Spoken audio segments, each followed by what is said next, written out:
Hey guys, मेरा नाम है राकेश और हमारा नया टॉपिक है जो आज शुरू करने जा रहे हैं। कल हमने टॉपिक पढ़ा था accounting standard 1, disclosure of accounting policies. आज उससे आगे बढ़ते हैं और अकाउंटिंग स्टैंडर्ड नंबर 2 है वो पढ़ते हैं। अपना स्टैंडर्ड अकाउंटिंग स्टैंडर्ड जो है वो अकाउंटिंग स्टैंडर्ड 2 है। नाम है उसका वैल्यूएशन ऑफ इन्वेंट्रीज़। अच्छा, 2 MCQs डायरेक्ट बनते हैं। एक के वैल्यूएशन ऑफ इन्वेंट्रीज़ का अकाउंटिंग स्टैंडर्ड नंबर कौन सा है। ऑप्शंस में 1 2 3 4 5 कोई से भी दिए हुए हो सकते हैं, तो उसमें जो आंसर आपको टिक करना है वो AS2 हो गया। दूसरा डायरेक्ट क्वेश्चन बनता है कि what is the name of AS2, मतलब अकाउंटिंग स्टैंडर्ड 2 है उसका नाम क्या है। तो valuation of closing stock, valuation of inventories, cash flow statement, prior period items, बहुत सारे नाम्स आपको दिए हुए मिल सकते हैं ऑप्शंस में। तो जो उसका नाम आपको वहाँ सेलेक्ट करना है वो है valuation of inventories, not valuation of closing stock. ठीक है, एक्चुअल में क्या है, इन्वेंट्री और क्लोजिंग स्टॉक अपन इक्वल में लेते हैं, पर यहाँ जो अकाउंटिंग स्टैंडर्ड का नाम रखा है वो वैल्यूएशन ऑफ इन्वेंट्रीज है। ठीक है, आगे बढ़ते हैं, शुरू करते हैं। क्या करते हैं कि सबसे पहले इसमें 2 चीज़ें आई है। पहली चीज़ है कि वैल्यूएशन क्या होता है, दूसरी चीज़ है इन्वेंट्रीज क्या होती है। भाई, किस टाइप से वैल्यूएशन कर सकते हैं वो देखना है और किसकी वैल्यूएशन कर सकते हैं वो देखना है। तो सबसे पहली चीज़ है कि इन्वेंट्रीज़ क्या होती है। इन्वेंट्रीज़ क्या होती है, मैं तो आपको एक चीज़ तो बता चुका कि inventories is equal to closing stock. ठीक है, पर अकाउंटिंग स्टैंडर्ड ने अलग से बता रखा है कि नहीं तुम्हें इन्वेंट्रीज़ को क्लोजिंग स्टॉक नहीं मानना है। तो क्यों नहीं मानना है मैं बताता हूँ क्यों। क्योंकि इन्वेंट्रीज़ के अंदर बहुत सारी चीज़ें शामिल है, तो सीखते हैं ना धीरे धीरे। चलो आगे बढ़ते हैं। इन्वेंट्रीज़ मैं बोल चुका क्लोजिंग स्टॉक होता है, और सबको पता होगा ये बात। 11th और 12th में अपन स्टार्टिंग में पढ़ते हैं कि क्लोजिंग स्टॉक अपना असेट्स होता है या इन्वेंट्रीज अपनी असेट्स होती है। ठीक है, कहाँ असेट्स होती है। अच्छा, सारी अकाउंटिंग अपन बिज़नेस के प्रोस्पेक्टस में पढ़ते हैं। ठीक है, तो अपन ये जो अकाउंटिंग पढ़ रहे हैं, ये जो अकाउंटिंग स्टैंडर्ड पढ़ रहे हैं, ये भी बिज़नेस के लिए पढ़ रहे हैं। तो बता चुका मैं आपको कि इन्वेंट्री अपनी क्या होती है। इन्वेंट्री अपनी असेट्स होती है। असेट्स कहाँ रखी जाती है, बिज़नेस में रखी जाती है। ठीक है, बिज़नेस में रखी क्यों जाती है, 4 पर्पज़ है उसके। ठीक है, बिज़नेस में रखी जाने के 4 पर्पज़ हैं। 4 पर्पज़ क्या है। नॉर्मली बिज़नेस में सेल करने के लिए रखी जाती है। सर सेल करने के लिए तो सामान रखा जाता है। नहीं समझ आया तो बताता हूँ। देखो, कपड़े का बिजनेसमैन है तो दुकान में क्या रखेगा, कपड़े।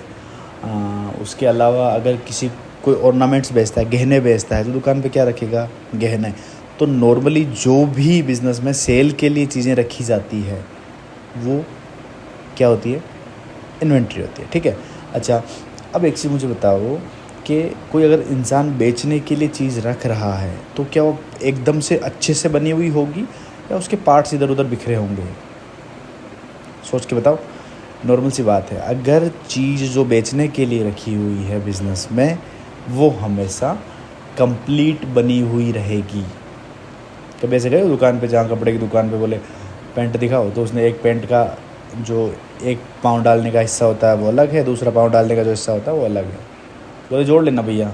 नहीं, वो सेल करने के लिए नहीं रखी जाती है। ठीक है, वापस बोलता हूँ, बिज़नेस में जो नॉर्मली सेल करने के लिए रखी जाती है वो अपनी इन्वेंट्रीज का हिस्सा है।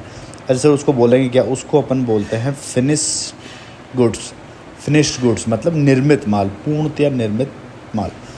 दूसरी चीज़ इसमें आती है प्रोडक्शन। जो प्रोसेस होती है उसको कंप्लीट करने के लिए जो चीज़ बिज़नेस में होती है वो भी क्या होती है, वो भी अपनी इन्वेंट्री होती है। नहीं समझ आया। प्रोडक्शन प्रोसेस को पूरा करने के लिए देखो 2 चीज़ें हुई। इससे अगला पढ़ते हैं। पहले प्रोडक्शन के लिए जो बिज़नेस में रखी जाती है। अच्छा, प्रोडक्शन के लिए बिज़नेस में क्या रखी जाएगी सर ना, प्रोडक्शन के लिए बिज़नेस में रखा जाता है रॉ मटेरियल। ठीक है, बिज़नेस में क्या रखा जाता है, रॉ मटेरियल। तो सबसे पहली चीज़ रॉ मटेरियल किस में आ गई, इन्वेंट्रीज़ में।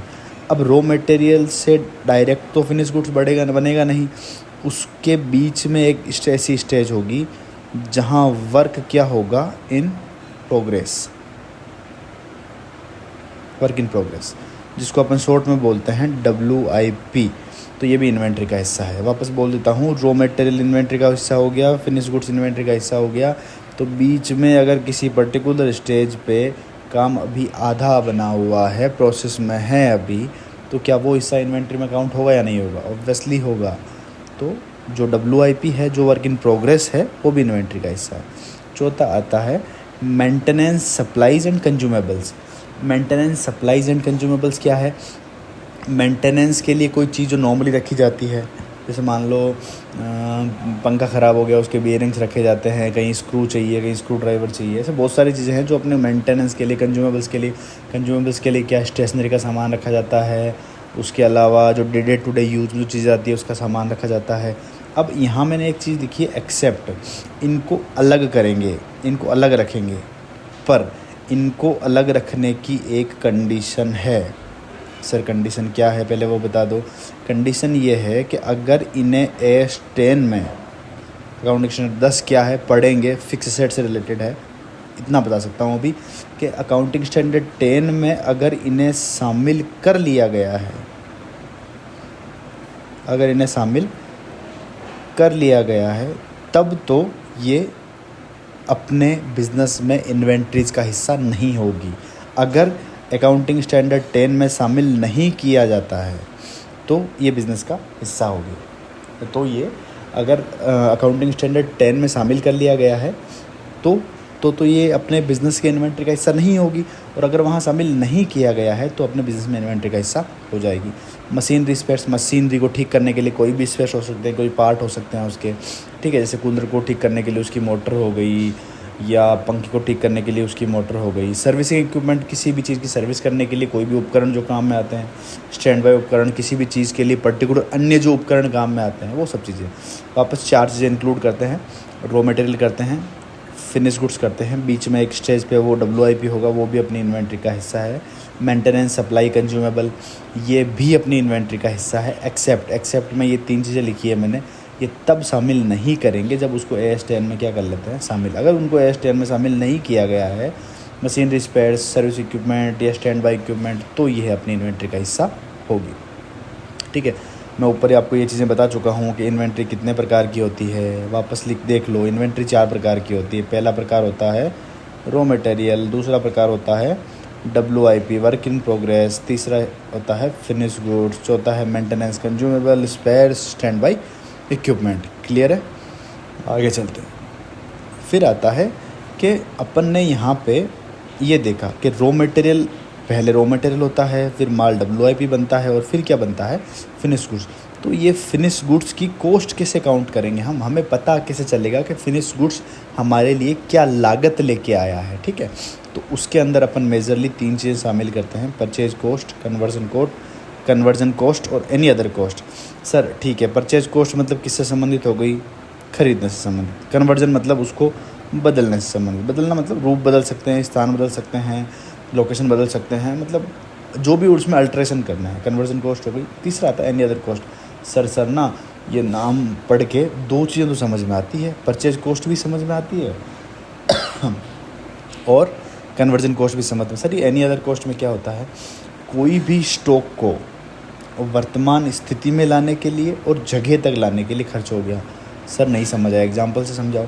माल अपन ने ख़रीदा गुजरात से, पड़ा कहाँ है, गुजरात में, क्या हम उसको बेच सकते हैं, बेच तो सकते हैं सर। कहाँ, मेरा बिज़नेस तो राजस्थान में है, तो मैं कहाँ बेच सकता हूँ। सर आप तो गुजरात में बेच सकते हो, पर मुझे गुजरात में नहीं बेचना है, मुझे कहाँ बेचना है, राजस्थान में। तो गुजरात से राजस्थान तक लाने के जो एक्सपेंसेस होते हैं वो एनी अदर कॉस्ट में आ जाएंगे। सर और एग्जांपल दो।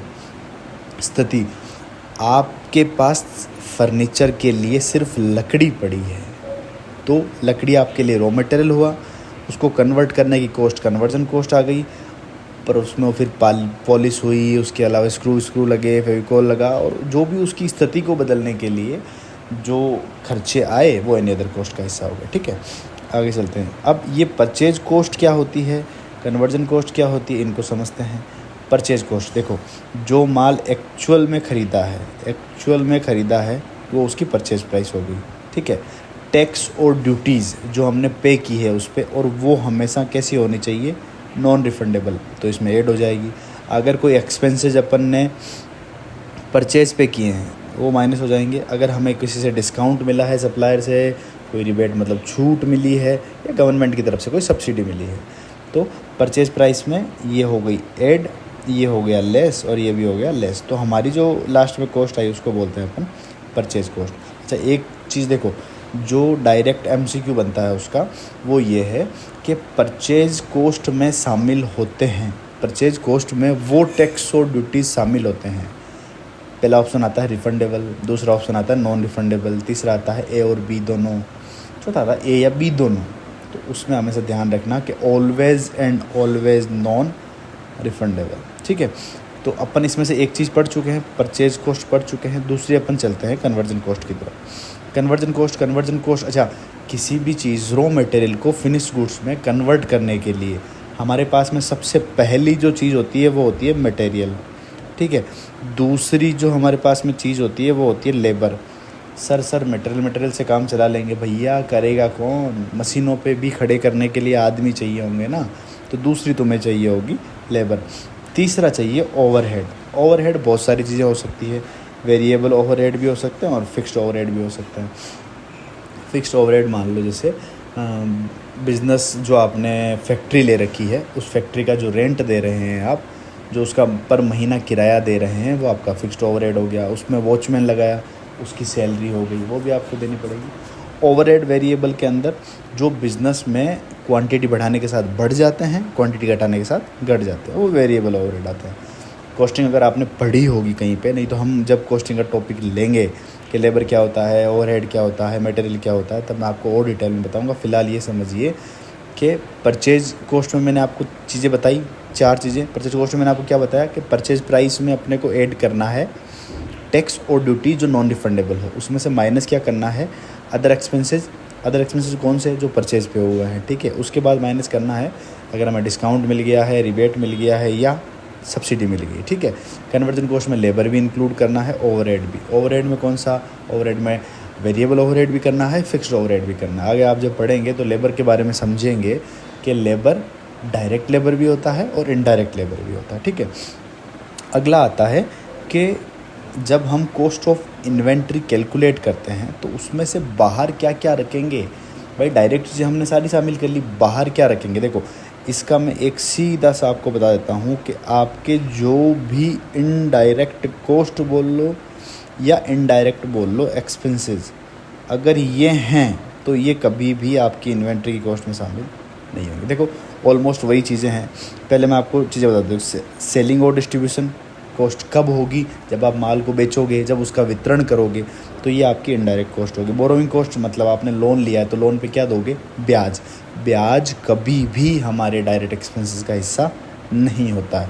एडमिनिस्ट्रेटिव कॉस्ट, फैक्ट्री को चला रहे हैं, प्रशासन चलाएगा, कौन कितने बजे आएगा, कितने बजे जाएगा, कब खाना खाएगा, कब पानी पिएगा, इन सब का ध्यान रखने के लिए हम बिज़नेस के अंदर एक एडमिनिस्ट्रेशन रखते हैं। ठीक है, तो एडमिनिस्ट्रेटिव कॉस्ट जो होती है वो हमारी इनडायरेक्ट हो गई, इसलिए शामिल नहीं है। स्टोरेज कॉस्ट, माल को ख़रीद लिया, कच्चा माल को कहाँ रखना है, कहीं ना कहीं तो रखना पड़ेगा ना, तो उसकी जो कॉस्ट होगी वो स्टोरेज कॉस्ट, वो भी इनडायरेक्ट एक्सपेंसेस होते हैं। एबनॉर्मल वेस्टेज, नॉर्मल वेस्टेज अगर होती है तो वो परचेज के साथ में एडजस्ट कर ली जाती है, पर एबनॉर्मल वेस्टेज है जो उसकी नेचर, मतलब जो चीज़ हमने ख़रीदी है उसके नेचर के कारण नहीं हुई है, उसके अलावा अन्य कारण से हुई है, इसलिए वो हमारा इनडायरेक्ट कॉस्ट हो गया, इनडायरेक्ट एक्सपेंसेस हो गया, इसलिए हम उसे इन्वेंट्री की कॉस्ट में शामिल नहीं करते हैं। फिर आता है एक पॉइंट और कि एस्टिमेटेड एनआरवी कैसे कैलकुलेट करते हैं। एस्टिमेटेड एनआरवी क्या होती है? नेट रियलाइजेबल वैल्यू, तो इसको बोलते हैं एनआरवी। एस्टिमेटेड एनआरवी कैसे कैलकुलेट करते हैं? जो हमारी एस्टिमेटेड मार्केट प्राइस है और उसमें से हमें 2 चीज़ें घटानी है, ये भी माइनस करना है और ये भी माइनस क्या है करना है। ठीक है, पहला माइनस क्या है कि जब हम उस सेल को करेंगे तब कितने खर्चे होंगे, या उसको बेचने से पहले अगर कोई और उसमें प्रोसेसिंग बाकी हो तो उसके खर्चे होंगे, फर्दर प्रोसेसिंग एक्सपेंसेस जो होंगे वो माइनस कर लेंगे, तो हमारे पास हमारी एनआरवी आ जाएगी। उस टाइम की जैसे बात नेट रियलाइजेबल वैल्यू की बात कब होती है? वो माल अभी बिका नहीं है, जब वो बिकेगा तब की बात है। ठीक है, तो एस्टिमेटेड क्यों लगाते हैं? क्योंकि वो माल अभी बिका नहीं है, इन फ्यूचर एक पर्टिकुलर डेट पे वो बिकेगा, इसलिए एस्टिमेटेड मार्केट प्राइस हो गई। Expenses to be incurred on sale, मान लो सेल करने पे उसको माल को होम डिलीवरी दिया, 100 रुपये एक्स्ट्रा लग गए, है ना, तो वो यहाँ माइनस हो जाएंगे। उसको कुछ प्रोसेस किया, वो पड़े पड़े ख़राब हो गया, उसकी पॉलिश वापस की गई, तो उसके जो प्रोसेसिंग के खर्चे होंगे वो भी माइनस होंगे, और लास्ट में जो आएगा वो अपना NRV आएगा, ठीक है। फिर एक पॉइंट आता है वैल्यूएशन ऑफ इन्वेंट्री। जो अपन चैप्टर पढ़ रहे हैं, हम एक चीज़ पढ़ चुके हैं कि इन्वेंट्री क्या होती है, पूरा मैं आपको बता चुका हूँ, क्या शामिल करना है क्या नहीं, इन्वेंट्री में क्या शामिल होंगे, परचेज कॉस्ट कैसे निकलेगी, कन्वर्जन कॉस्ट कैसे निकलेगी, उसके अलावा अदर मटेरियल का कैसा क्या होगा, मैं सब चीज़ें बता चुका हूँ आपको। अब कि वैल्यूएशन, दूसरा जो टॉपिक आया था अपने, ये देखो, ये जो दूसरा टॉपिक आया था हमारे पास, ये वाला वैल्यूएशन, इस वैल्यूएशन पे बात आ गई है अभी, ठीक है। तो वैल्यूएशन पे चलते हैं।